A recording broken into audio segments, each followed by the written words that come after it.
किया है, विकसित भारत बनाने के लिए आह्वान किया है। हमारे देश की आजादी के 100 साल पूरे होने पर विकसित भारत के साथ एक नए भारत के निर्माण की उनकी अटूट प्रतिबद्धता ने करोड़ों लोगों के दिल में महत्वाकांक्षा और आशा की दीपक जलाया है।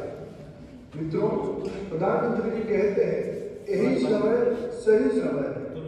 मित्रों, पिछले सदी में 20वीं सदी में जब तीसरे दशक तक हम पहुंचे थे, देश की एक तरफ आजादी की लड़ाई लड़ रही, दूसरे तरफ आने वाले दिनों में, आने वाले सदी में देश कैसे होगा इसके लिए शिक्षा के आधार पर नई सपने छोड़ रहे थे, योजना बना रहे थे।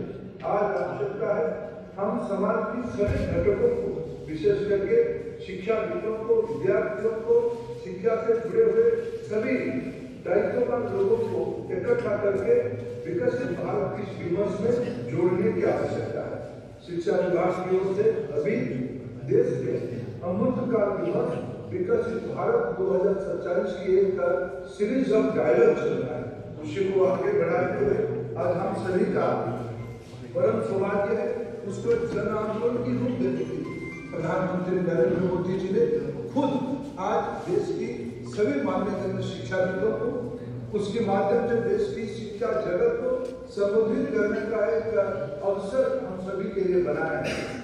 मित्रों, इस विमर्श की नया आशा आकांक्षा समाज के सभी विषयों के ऊपर, राजनीति, समाजनीति, अर्थनीति, टेक्नोलॉजी, इनोवेशन, नई रोजगार की सृजन और विश्व की एक नया दृष्टिकोण बनाने के लिए आज प्रधानमंत्री जी देश के सामने नया कल्पना रख रहे हैं। हमारी सारे एजुकेशन इंस्टीट्यूशन इसकी जरूरत करना चाहिए।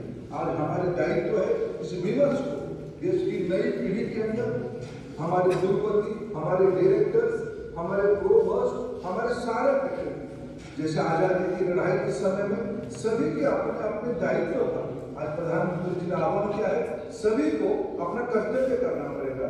मित्रों, आइए हम लोग अपने कर्तव्य के अपने हिस्सा की जिम्मेवारी को संभालें और अमृत काल में विकसित भारत हम सभी के जीवन की एक बड़े लक्ष्य हो। हम सभी के योगदान में शिक्षा को आधार करके हमारी व्यापक परिवार एक नया भारत, नया विश्व की सृजन करे। G20 की मंच पे प्रधानमंत्री जी ने विश्व को एक नया मार्गदर्शन किया है वसुधैव कुटुंबकम की। आज उसी कड़ी में हम शिक्षा जगत से एक अमृत निकाले जिसमें हम माननीय प्रधानमंत्री की जो आज मार्गदर्शन रहेगा, जो आह्वान रहेगा, इसी को आज एक जन आंदोलन को एक प्रजातांत्रिक तरीके से साकार करने के लिए सभी की योगदान चाहिए, सभी की विमर्श चाहिए। मैं हम सब की ओर से माननीय प्रधानमंत्री जी का पुनः आभार प्रकट करता हूँ और उनको निवेदन करता हूँ हम सभी को आह्वान करें, मार्गदर्शन करें।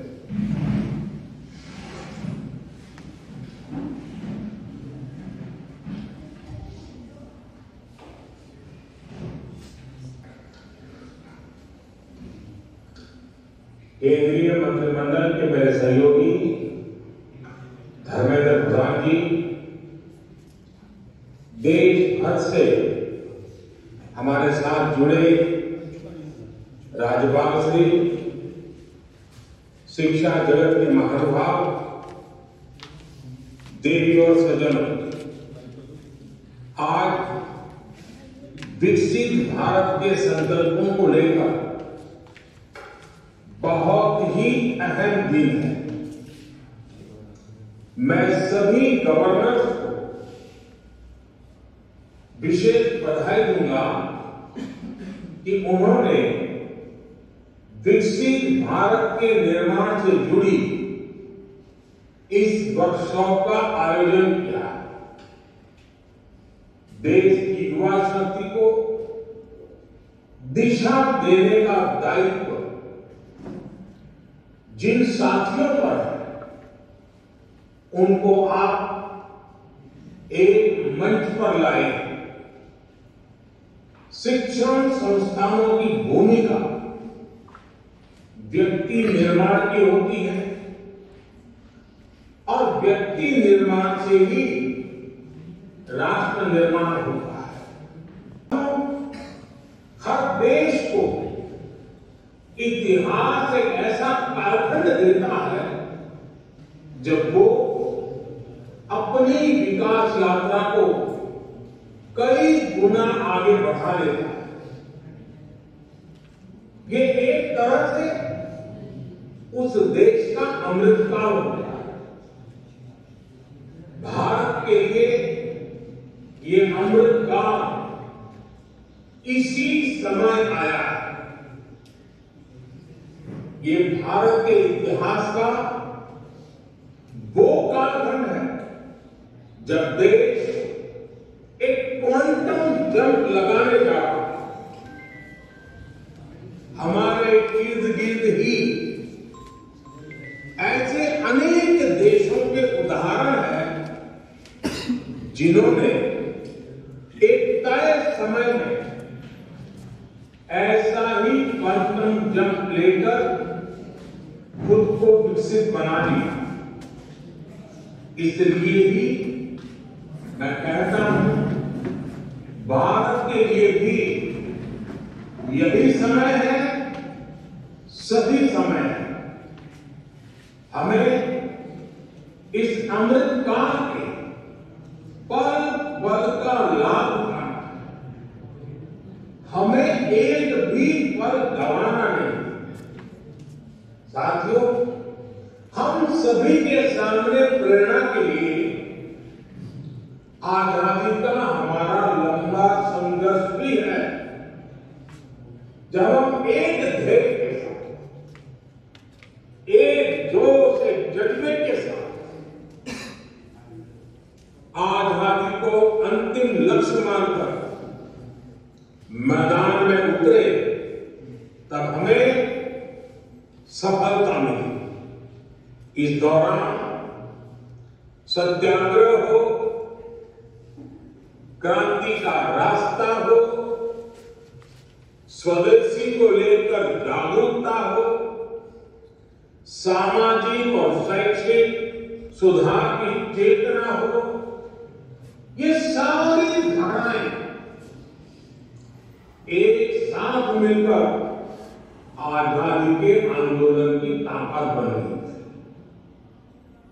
इसी कालखंड में काशी हिंदू विश्वविद्यालय, लखनऊ विश्वविद्यालय, Vishwa Bharati, Gujarat Vidyapith, Nagpur university, Annamalai university, Andhra university, university of Kerala, ऐसे अनेक संस्थानों ने देश की चेतना को सशक्त किया। यही वो कालखंड था जब हर धारा में युवाओं के भीतर आजादी को लेकर नई चेतना का संचार। आजादी के लिए समर्पित एक पूरी युवा पीढ़ी खड़ी हुई। एक ऐसा विचार देश में बन गया कि जो भी करना है वो आजादी के लिए करना है और अभी करना है। कोई चरखा काटता था तो वो भी आजादी के लिए, कोई विदेशी सामान का बहिष्कार करता था वो भी आजादी के लिए, कोई काव्यपाठ करता था वो भी आजादी के लिए, कोई किताब या अखबार में लिखता था वो भी आजादी के लिए, कोई अखबार के पर्चे बांटता था वो भी आजादी के लिए। ठीक इसी तरह आज हर व्यक्ति, हर संस्था, हर संगठन को इस प्रण के साथ आगे बढ़ना है कि मैं जो कुछ भी करूंगा वो विकसित भारत के लिए होना चाहिए। आपके लक्ष्य, आपके संकल्पों का ध्येय एक ही होना चाहिए, विकसित भारत।